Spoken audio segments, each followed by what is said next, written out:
Perkenalkan, nama saya Ronaldo Teti, NIM 2023-81439, kelas B, Prodi RP. Saya akan membahas tentang sejarah nanoteknologi. Teknik material dalam skala nano karena fenomena yang terkait dengan struktur kasar pada satu kisaran 100 ukuran nanometer, di mana sifat material bisanya berbeda daripada molekul sebanding atau bahan massal. History of nanotechnology.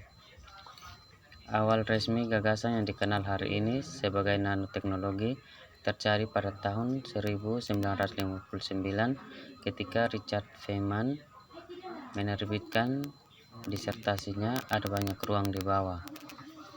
Dalam karyanya, Richard Feynman menggambarkan gagasan untuk menciptakan hal-hal yang keluar dari potongan-potongan kecil daripada membuat hal-hal kecil seperti sejauh ini pada waktu itu.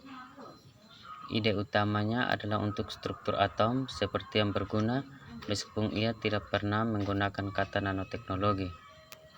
Istilah nanoteknologi didirikan oleh Norio Taniguchi pada tahun 1974. Dia mewakili gagasan bahwa teknologi baru ini adalah beberapa jenis teknologi produksi dengan presisi tinggi ekstrim dalam dimensi kecil.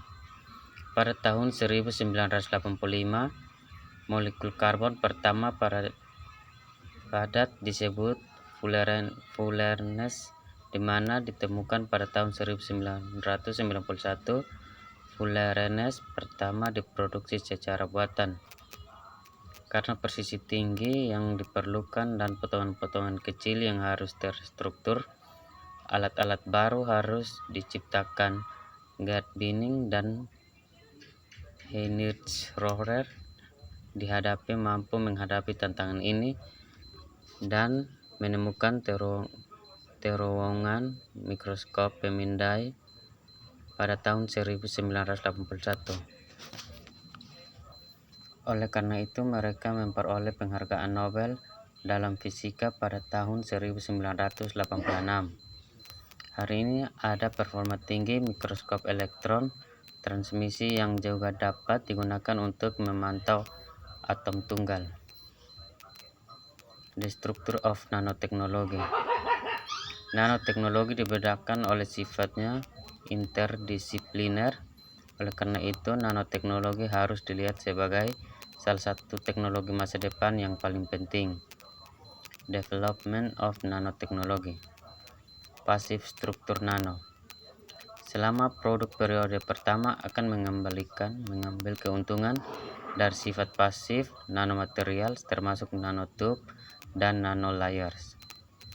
Sebagai contoh, titanium dioksida sering digunakan dalam tabir surya karena menyerap dan mencerminkan sinar ultraviolet.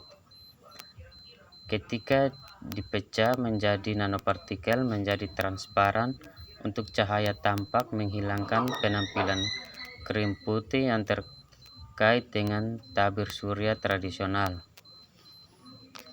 Produk mengambil keuntungan dari properti yang unik dari suatu material ketika dibuat pada sebuah skala nano. Namun, dalam setiap kasus nanomaterial sendiri tetap statis setelah dienkapsulasi ke dalam produk. Development of nanotechnology. Aktif struktur nano.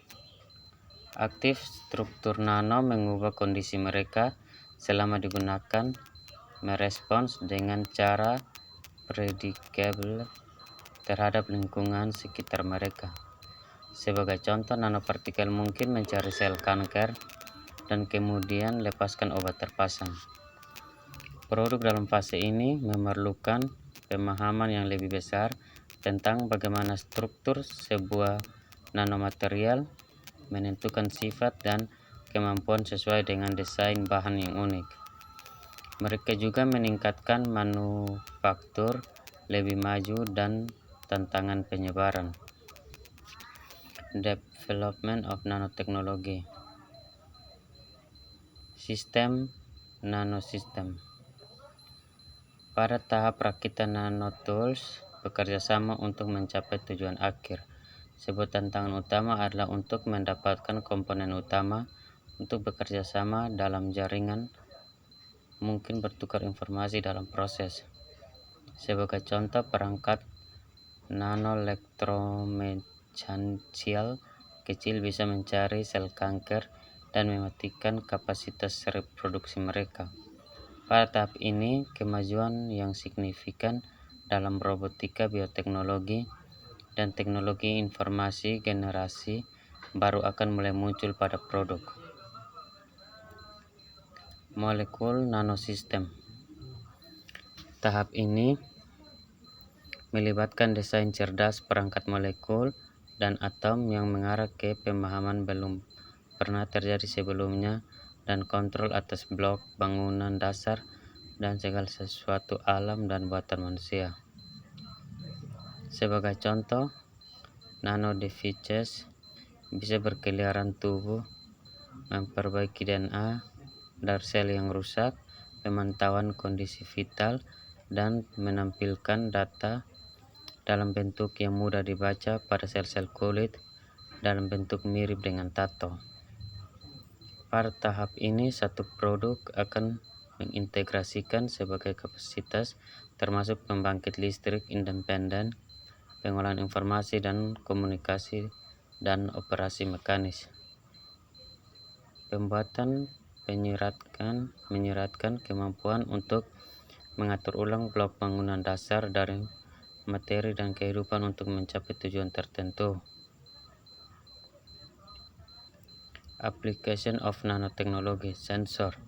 Dua metode umum, top-down atau bottom-up, dapat digunakan untuk memproduksi sensor. Karena ukurannya yang kecil, nanosensor dapat menjadi kekuatan sangat cepat, portabel dan rendah, dan membutuhkan melebihi ukuran sampel yang kecil. Mereka dapat dibuat menjadi sangat selektif dan juga dibuat sebagai array untuk melakukan banyak analisis secara simultan. Detektor untuk gas dan senyawa organik akan menjadi nanosensor pertama yang dikomersilasikan, tapi sensor biologis banyak juga dalam pengembangan. Sekian dan terima kasih.